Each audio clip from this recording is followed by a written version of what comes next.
Ко да ти обяснявам? Не се ли вижда? Ко? Кажи. Това не може да го скриш. Как?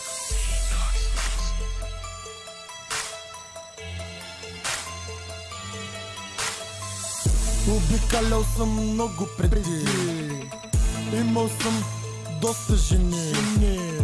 Но дойде един момент, в който не исках да съм вече същият агент. До кога от вратата за краката? До кога ще им свършвам в устата? Ще ги мажа с сперма под косата. Искам да е до мен жената, за която ставам и ти махам главата, за която отивам на края на земята, за която свалям всичките звезди от небесата, пред която ставам като децата, на която давам си душата.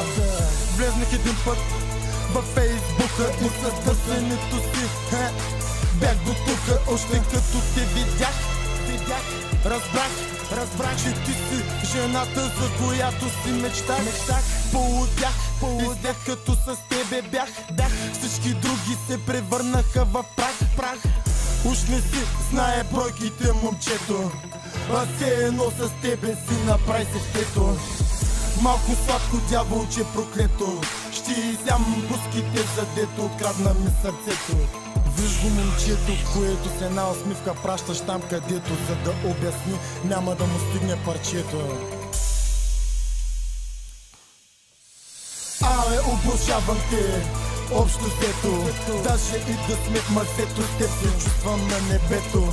Разбери, един път завинаги, за мене другите жени са просто хора. Все едно всичките са влезли в затвора, просто ги няма. И като го правим на дивана, си викаме, като този път няма.